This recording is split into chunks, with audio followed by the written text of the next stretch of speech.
Arguably the biggest concerts, the largest concert in Africa. You know what? LMGC, send me your account number. I just want to bless you. Don't forget, this was an audience-free concert, and so the artists were performing to just blank chairs. When it came through with that Pillar of Fire performance, that Pillar of Fire rendition, I'm like, this is it.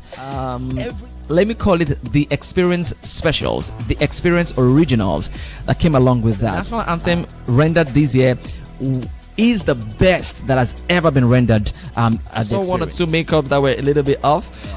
Specials like Spoken Word from Nokwe the Poet, and yes, the fitness evangelist, what's her name? Angela Davis. I love that. This has set in motion a culture that people will embrace even in years to come. So yes.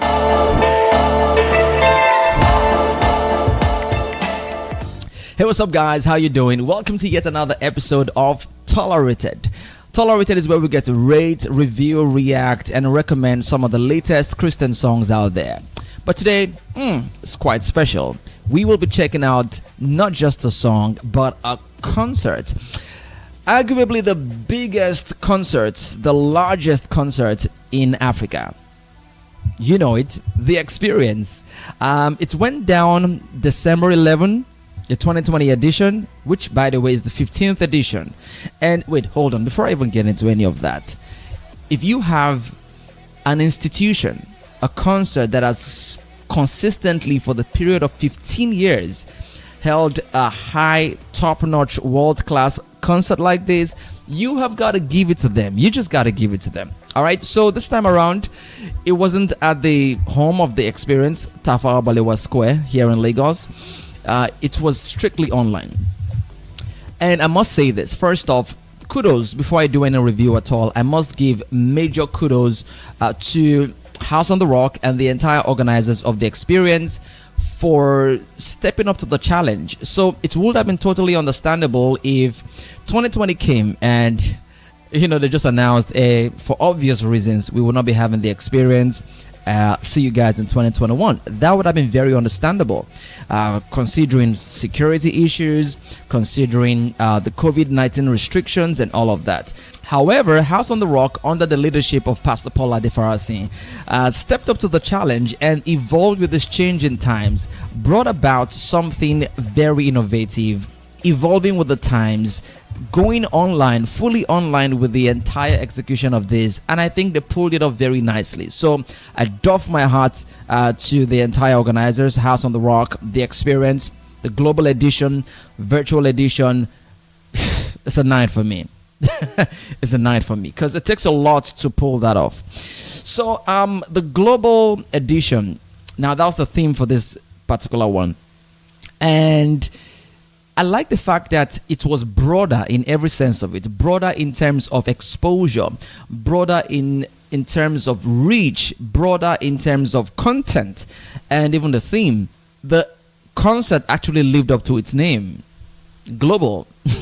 And from the very beginning of the concert, by the way, it started right on time at 9 o'clock. You wouldn't expect any less. It's virtual anyway. Kicked off at 9 o'clock with opening prayer from a South African pastor, Pastor Boshoff, and that by itself just sent that message home that this is global. All right, we're going global on this. Of course, I can't review all the performances because that's going to mean me doing this for like a full hour. So I won't be able to review each of the individual performances, but I'll just summarize saying this was not just a decent concert; it was excellent. Let's talk about the theme. The theme of the design, the concept, you know, had this global feel, this interconnection, and that applied to the set, House on the Rock, and even the other sets that, you know, those were recorded outside of House on the Rock. Okay, let me say this. So those in Nigeria, the home-based artists recorded theirs at the House on the Rock headquarters, while those, you know, abroad in the diaspora did their recording, sent it in, and it was good. Before I get to the music, let's talk about the compares. Ike Osakyodua and Dayo Benjamin Lani. I think they did a pretty good job. Ike has been doing this for as long as I've known The Experience. and he's also a TV host, and this had him playing his TV host role so pretty well, and that was excellent. And Dio, delectable, elegant, on point, spot on, couldn't have been any better. Now let's get into the collection of artists. We had quite a lot of them. Local, I mean, the best of the best were put together for this one. And yes, we touched on about every continent: Africa, Asia, North America, South America, Australia, all represented at the Experience Global Edition this time. And it was really good. They all brought their A game, if you ask me. Don't forget, this was an audience-free concert. And so the artists were performing to just blank chairs, right?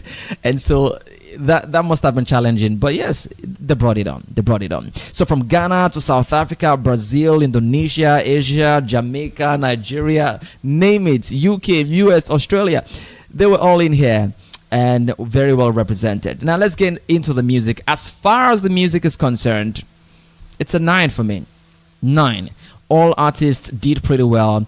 I mean, the concert was recorded, yeah, so I mean, you wouldn't expect to have all of those mistakes that come along with live performances, like live, because a lot of edit, a lot of perfection would have gone into that as well. So yes, hey, the mix was good. I hear was Wilson Joel will handle the mix for this. I mean, for you to be tuned in online, you want to have a good listening experience so that you can stay for a longer period of time, and that was done pretty well. The mixing was good. It was well balanced. It was very clean, very clear, and good to go. Still on the music, I love the creativity added to the rundown. I mean, it wasn't just one artist come and go. There was a lot of let me call it the experience specials, the experience originals that came along with that. Some surprise elements as well. I loved the Waymaker special that had Sinach, Travis Green, Michael W. Smith. That was a good one. Other specials included Is He Worthy, All Stars, Domwen, Sonny Badu, Potter's House Choir, Chevron Franklin. And then there was this medley. A lot of people were very, very a lot of people wondered, like, man, that was too short. When we had Ada, Mercy Chinwo, Eben, yeah. Some felt, hey, that was too short, but it was like a medley of their songs, just back to back, just coming one after the other. For me, I loved it. It was very creative, not what you would normally have expected, and for me, that was good. Let's not forget some of the classics that were performed during the concert, like The Blessing. Now, that really got me very emotional for me, yeah. Number of UK, all stars on that one. That I can also call the Experience special. And yes, Never Lost by Elevation Worship, that was performed by the Lagos Metropolitan Gospel Choir, led by Segun Obe, Kike Mudiaga, I guess, and Eno Michael. It was really good. I mean, for a moment, I'm like, will they really pull the song off so well? But man, it couldn't have done any better. That was a world class. I mean, I have nothing against that. Was, you know what? LMGC, send me your account number. I just want to bless you. That was so good, really. It was so good. Kudos. I think Segun Obe was in top form this year, because one of my highlights was also the national anthem. I dare say this: the national anthem rendered this year is the best that has ever been rendered at the Experience. It's one of the constant elements you find in every The Experience concert. That's the rendition of the national anthem. But this year, man, boy, did you see that? The instrumentation, the unique arrangement, the emotion, the vocal delivery, the sound, the everything was good on this one. I was proud to be Nigerian just hearing them sing that. I think that was so good. Generally, the outfits, the appearance of all the artists were pretty good. I saw one or two makeups that were a little bit off, but I mean, costume-wise, it was good. It was top-notch. Another highlight for me, yes, Tokwe Alabi. I enjoyed her performance so well. It was so sweet. There was this joy that she brought on that was so contagious. I loved it. But I'll say my major highlight that night, for me personally, Sonny Badu. When he came through with that Pillar of Fire performance, that Pillar of Fire rendition, I'm like, this is it. everything. I mean, when he came through, he came with that presence. You could feel the presence, the stage presence, and the presence of God. It was so evident in that particular one. The BGVs, the ambience, the message, and those had candles of fire. I don't know. I mean, that was supposed to represent the pillars of fire, right? But anyway, that was a great performance. I loved it. Everything on that song was fire. Pillars of Fire was fire. Pun intended right there. Also, I mentioned Tokwe B, Nathaniel Bassey always comes through with it. Cheryl Franklin. Oh, William McDowell as well was incredibly amazing. Tasha Cobbs came through. I mean, everybody did well. Everybody did well.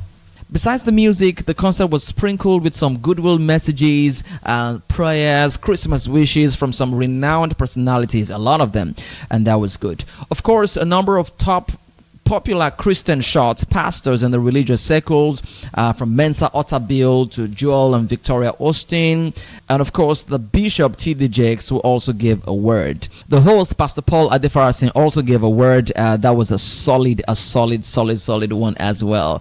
It was an online audience, which would mean that keeping the attention of the audience will be very key. So whoever directed this did a good job. There was a lot of diversity in here.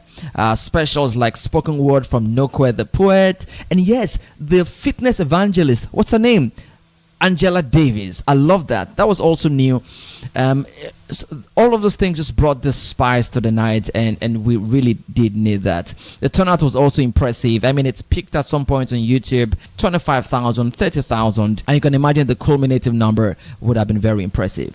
Oh yeah, talking about sets, the Hillsong, when Hillsong came through with Oceans, I didn't quite understand that part. It seemed to me like I was watching a music video, like, I don't know. It was just like a music video. I don't know how well that was customized for the experience, but it seemed to me like just copy and paste. But yeah, but that's just by the way. It was a great concert. I dare say this was an audacious move by the House on the Rock and the experienced organizers. So that alone, that move alone for me is a 10. It's a 10. And the corresponding success of its execution is nothing short of inspiring. Yes, we sure want the physical gatherings back next year, 2021. That's the Experience 16. We would love, because there's something about the physical audience, the gathering of the huge numbers in one place, all in one bowl, Tafawa Balewa Square, just getting their praise on. But even if that doesn't happen, this has set in motion a culture that people will embrace even in years to come. So yes, totally, if I'm going to rate this whole concert, I'm going to give it a 9. Yeah, it was that good. It was that good. But then again, those are my thoughts. What do you think? Feel free to share your thoughts in the comment section. Remember to share this video with a friend. And don't forget to subscribe to Praise World TV here on YouTube so you don't miss out on the next song that I will be reviewing. But until then, my name is Tola, signing out. God bless you.